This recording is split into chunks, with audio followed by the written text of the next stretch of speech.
Hi guys, good morning! So, wala na namang pasok at nandito na naman tayo sa bulusan at i-check natin kung ang ating rambutan ay hinog na. So, at ready for harvest. So, samahan niyo ako guys. So, hintayin natin si Baste. So guys, andito na tayo at yun, nauna na si Baste.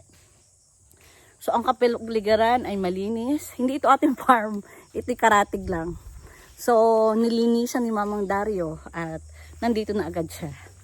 Medyo tinanghali kami dahil it takes time for me to clean up all my messes at home.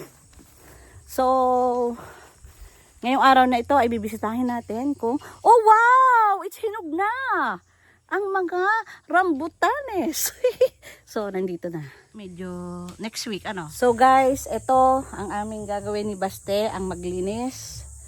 So, perfect timing ang pagpunta natin dito dahil maganda ang panahon at the same time, i-follow up din natin yung mga ornamentals na inilipat natin dito sa part na to. Pakikita ko sa inyo yung mga philodendron na sayang naman kung hindi. Guys, so tingnan nyo, oh, napakamahal niya nung during the pandemic itong mga ano ba ito, black cardinals na ito. Nako. Ngayon ay yun ay red Congo. Ang ganda niyan pag lumaki yan, Baste. Bago ba ang tanim yan, Baste? Din. Ang ganda na. Hindi, red Congo. Yes. Ito ay lalo ari. Baste, look. Ang crown niya, ay gumanda na, no? Bagong tanim din. Bagong tanim din? Ang ganda. So, mag-iikot tayo guys. Meron tayong gulok. Panlaban natin sa kung may makita tayong ahas. O, diba? Kung sa libro nga ay may ahas. Bakit hindi naman dito sa gubat? Gubat-gubat. At this is my weekend hobby. At napakamahal ng mag-maintain ng farm guys. Pero rewarding naman. At least pag Saturday, Sunday, at saka holiday, hindi na ako pumupunta kung saan-saan. This is enough already. Okay, so samahan niyo ako mag-iikot. Bubunutin mo nga Basti itong mga liryo na are, mamaya, aring part na are ha.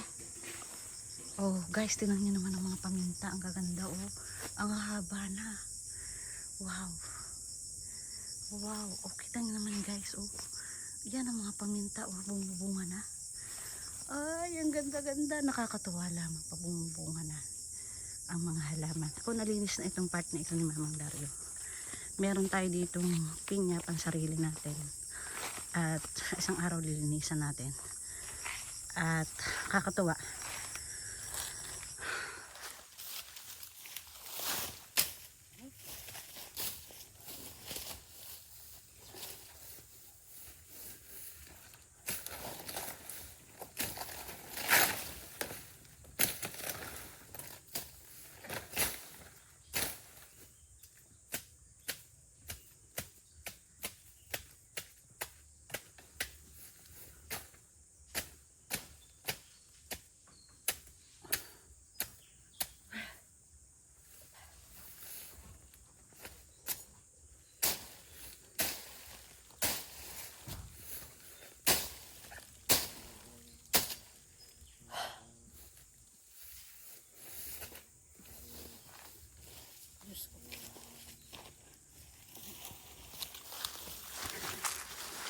Ang gulok dyan para tayo ay makasunod kayo na Basti doon sa dulo ko. Pag nahinog ara siya isang araw, kakaganda.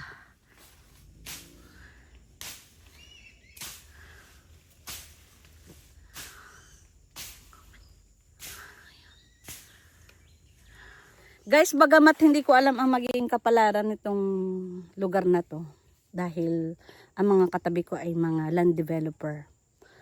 Nabili nila yung mga karatig ko, malalaki.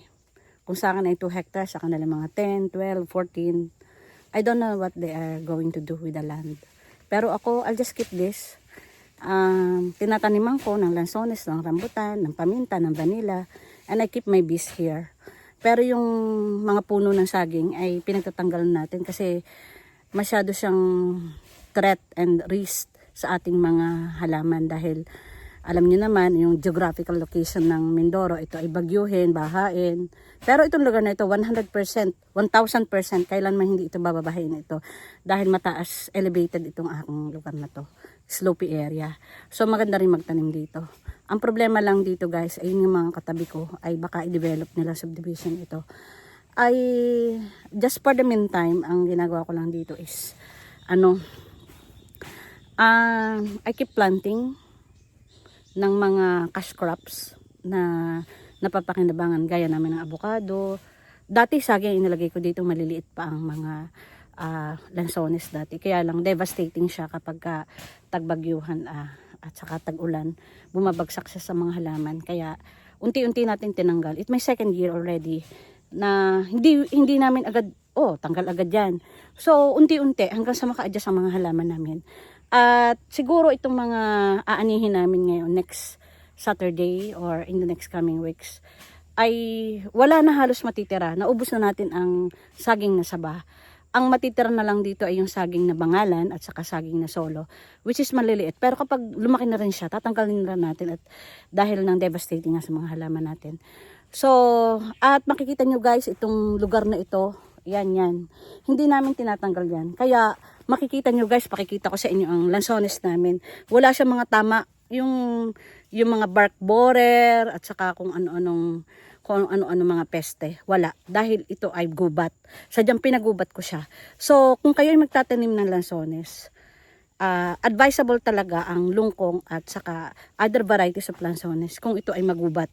Dahil ng, kagaya ng lungkong, ito ay unang namataan sa Thailand, sa forest. Ito talaga ang kanilang habitat, ay sa forest.